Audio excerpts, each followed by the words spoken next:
நாளைக்கு நமக்கு இல்லைனாலும் நம்ம ஃபியூச்சர் நம்ம பசங்களுக்காக செய்யணுங்கிற எண்ணம் வந்துச்சுன்னா கண்டிப்பா செய்யணும். மாதிரி எல்லாரும் சேரணும். சேரி கட்டுறாங்கன்னா அவங்களுக்கும் ஒரு அசட்டு ஆகும். அவங்க பிள்ளைங்களுக்கும் அது உபயோகப்படும். ஊராகமூர்த்தி ஒரு பக்கத்துல இருந்து வந்துட்டு இருக்கேன். ரெடிமேட் கார்மெண்ட்ஸ் வச்சிருக்கேன். இபில இருந்து ஏடிய ரிட்டையர் ஆயிட்டேன். ரிட்டையர் ஆயிட்டு இப்போ ஒரு பக்கத்துல இருக்கேன். எஸ்ஐபி வந்து இப்போ 11th மந்த்ல இருந்து பண்ணிட்டு இருக்கேன். 50,000 முடிஞ்சிடுச்சு. அதனாலதான் நேத்து ஒரு சைட்டு 50,000 கட்டி ரிஜிஸ்டர் பண்ண சொல்லியிருக்கேன்.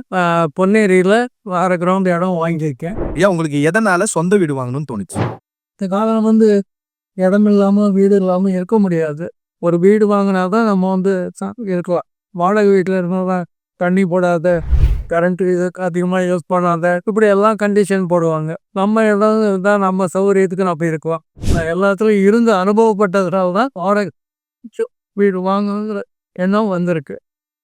மற்றவங்களுக்கு அது வாங்கணும், 4 பேருக்கு பரவணும் அப்படிங்கிற எண்ணம் எனக்கு மனசு வைக்கிறது. ஏன் உங்க வயசு 70ன்னு சொன்னீங்க, நீங்க ஏதாவது வேலை பார்த்துட்டு இருக்கீங்களா? சூளகிரி ஒசூரில் நான் ஒர்க் பண்ணேன். ஆக்சுவலாக கடைசியாக ஏடியா சித்திரசோ கடலூரில் ஒர்க் பண்ணி ரிட்டையர் ஆகிட்டேன். இப்போ வந்து பசங்கள்லாம் இங்கே மெட்ராஸில் இருக்கிறதுனால நானும் மெட்ராஸ் பக்கம் வந்திருக்கேன். இப்போ ரெடிமேட் கார்மெண்ட்ஸ் வச்சுருக்கேன். ஓடிக்கிட்டே இருந்தோம்னா நமக்கு இன்னைக்கு ஹெல்த்தும் நல்லா இருக்கும். நீங்க நம்ம தணிகையோட ரியல் எஸ்டேட் எஸ்ஐபில இன்வெஸ்ட் பண்ணதுக்கான காரணம் என்ன? நம்ம வந்து எஸ்ஐபி மூலியமா வாங்குறது வந்து ஒரு சேவிங்ஸ். நமக்கும் சேவிங்ஸ் பண்ணணுங்கிற எண்ணம் வந்துடும். எவ்வளோ கையில் காசு வந்தாலும் செலவு பண்ண தான் செய்வோம். ஃபாரின்லாம் என்ன பண்ணுறோம், நமக்கு சேவிங்ஸ்க்காக மிச்சம் தான் செலவு பண்ணுறதுக்கு இது பண்ணுறேன். ஆனால் நம்ம இந்தியாவில் அப்படி கிடையாது. நாம செலவு பண்ணிட்டு போக மிச்சம் தான் சேவ் பண்ணுறோம். இது மாதிரி ஒரு அசட் வாங்கிட்டோம்னா சரி கண்டிப்பாக இது சேவ் பண்ணணும், இதுக்கு பணம் கட்டணும், அதுக்கு மிச்சத்தை நம்ம சாப்பிட்டுக்கலாங்கிற எண்ணம் மனசுக்குள்ள வந்துடும் ஆட்டோமேட்டிக்காக. அதுதான் அந்த ஒரு நல்ல பழக்கமும் மக்களுக்கு வந்துடும். இதே வந்து அசட்டு நம்மளுக்கு இல்லைனா நம்ம பிள்ளைகளுக்கு நாளைக்கு உபயோகமாகும். நம்ம தணிகை ப்ராப்பர்ட்டி வாங்குறதுக்காக ஒரு இன்வெஸ்ட்மெண்ட் ஸ்கீமை இன்ட்ரடியூஸ் பண்ணியிருக்காங்க. அதை பத்தி உங்களோட கருத்து என்ன சார்?